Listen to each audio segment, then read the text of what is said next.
नमस्कार. कर्ज का घ्यावे लागते आपल्याला? तर आपल्याकडे प्रॉपर फॅमिली बॅकअप फंड्स नसल्यामुळं आपल्याला हे घ्यावे लागते. आज प्रत्येकाला वाटतं की आपण डेट फ्री जगलं पाहिजे, लोन फ्री जगलं पाहिजे, EMI फ्री जगलं पाहिजे. यासाठी हा व्हिडिओ तुम्ही शेवटपर्यंत बघा. यामध्ये मी तुम्हाला असे काही महत्त्वाचे सिक्रेट सांगणार आहेत की ज्याच्यामुळं तुम्हाला या गोष्टीसाठी कर्ज घेण्याची गरज पडणार नाही. नमस्कार मित्रांनो, माझं नाव CFP बालाजी ऐनुले. गेली 13 वर्षे आम्ही या फील्डमध्ये असून आतापर्यंत 5,000 प्लस क्लायंटला फायनान्शियल प्लॅनिंगच्या माध्यमातून आम्ही एज्युकेट केलेले आहे आणि त्यांना फायनान्शियल फ्रीडम मिळवून दिलेला आहे. सो लेट्स सी, आजच्या व्हिडिओला आपण स्टार्ट करूया. सर्वात महत्त्वाचं, फॅमिली बॅकअप फंड म्हणजे काय? सो फॅमिली बॅकअप फंड म्हणजे काय की आज एक्झाम्पल बघू की एखाद्या व्यक्तीचा महिन्याचा खर्च आहे 1,00,000 रुपये. सो त्या व्यक्तीचा EMI आहे 50,000 रुपये, घर खर्च जातो 30,000 रुपये आणि 15 ते 20,000 रुपये त्या व्यक्तीचा ऑदर खर्च आहे. म्हणजे महिन्याचे झाले 1,00,000 रुपये, बरोबर. वर्षाचे झाले 12,00,000 रुपये. तर फॅमिली बॅकअप फंड म्हणजे काय की इन केस जर समजा त्या व्यक्तीचा काही कारणास्तव जॉब मिस झाला किंवा बिझनेसमध्ये लॉस झाला, हा तर महिन्याचा खर्च थांबणार नाहीये. EMI साठी बँक थांबते का? नाही थांबत. जो काही महिन्याचा घर खर्च आहे तो थांबणार आहे का? तो पण थांबणार नाहीये. त्याचं प्रोव्हिजन करणं म्हणजेच फॅमिली बॅकअप फंड क्रिएट करणं होय. सो हा किती असला पाहिजे? जर आज महिन्याचा खर्च 1,00,000 रुपये असेल तर किमान त्या व्यक्तीकडे 12,00,000 रुपयाचा बॅकअप फंड असणं गरजेचं आहे. सो यामध्ये सुद्धा तुम्ही स्टेप बाय स्टेप करू शकता. पहिलं तुम्ही 3 महिन्याचा क्रिएट करा 3,00,000 रुपये. त्याच्यानंतर तुम्ही 6 महिन्याचा क्रिएट करा 6,00,000 रुपये आणि मग नंतर तुम्ही 12 महिन्याचा 12,00,000 रुपये बॅकअप फंड क्रिएट करणं गरजेचं आहे.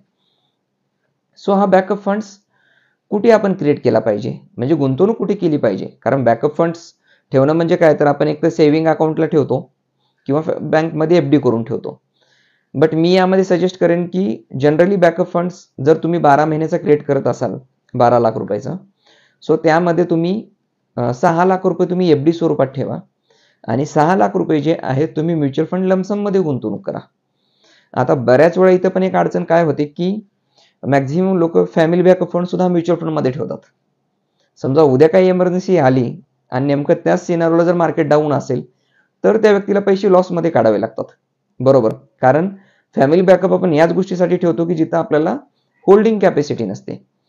सो तेच जर पैसे तुम्ही 6,00,000 FD मध्ये ठेवले तर तुम्ही सुरुवातीला FD मधले पैसे वापरा आणि ज्यावेळेस मार्केट अप पोझिशनला येईल त्यावेळेस परत तुम्ही फॅमिलीसाठी ते विड्रॉ करू शकता. जर तुमच्याकडे 12,00,000 रुपयाचा बॅकअप फंड लागणार असेल तर 6,00,000 तुम्ही म्युच्युअल फंडमध्ये ठेवा लमसममध्ये, 6,00,000 रुपये तुम्ही फॅमिली बॅकअप फंडमध्ये ठेवा. आता याच्यामध्ये सर्वात महत्त्वाचं हे सिक्वेन्सनुसार कधी प्लॅनिंग करायला पाहिजे. सो पहिलं जनरली आपण सर्वजण प्लॅनिंग करतो घरासाठी. घर झाल्यानंतर आपण प्लॅनिंग करतो मुलाच्या शिक्षणासाठी. तिसरं प्लॅनिंग करतो आपण रिटायरमेंटसाठी आणि चौथं प्लॅनिंग करतो आपण लाईफस्टाईलसाठी. म्हणजे मला कार घ्यायची आहे, मला ट्रॅव्हल करायचं आहे, मला बाकी लाईफस्टाईल काही गोष्टी असतील. पण याच्यामध्ये गडबड काय होते की अचानक जर काही इमर्जन्सी आली तर आपल्याकडे बॅकअप काहीच नसतो आणि मग आपण पर्सनल लोन आणि क्रेडिट कार्डचा वापर करतो. म्हणून आपल्याकडे सर्वात महत्त्वाचं चौथ्या प्रायोरिटीला म्हणजे तुमचं रिटायरमेंटचं प्लॅनिंग झाल्यानंतर तुम्ही इमिडिएटली फॅमिली बॅकअपसाठी प्रायोरिटी देणं गरजेचं आहे. जर तुमच्याकडे फॅमिली बॅकअप फंड प्रॉपर असेल तर मग तुमच्या फ्युचर सेव्हिंग सुद्धा डिस्टर्ब होत नाहीत.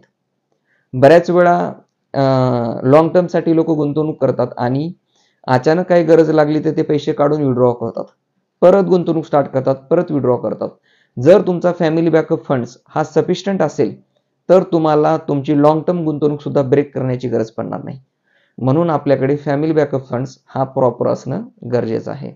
मित्रांनो, हा जर व्हिडिओ तुम्हाला आवडला तर नक्की तुम्ही तुमच्या मित्रपरिवार नातेवाईकांना शेअर करा आणि चॅनलला सबस्क्राईब करा, कारण ही आर्थिक नियोजन सिरीज अशी पुढे कंटिन्यू चालणार आहे आणि यामध्ये अशा अनेक गोष्टी मी तुमच्यासोबत शेअर करणार आहे. सो चला नेक्स्ट व्हिडिओला भेटूया. थँक्यू.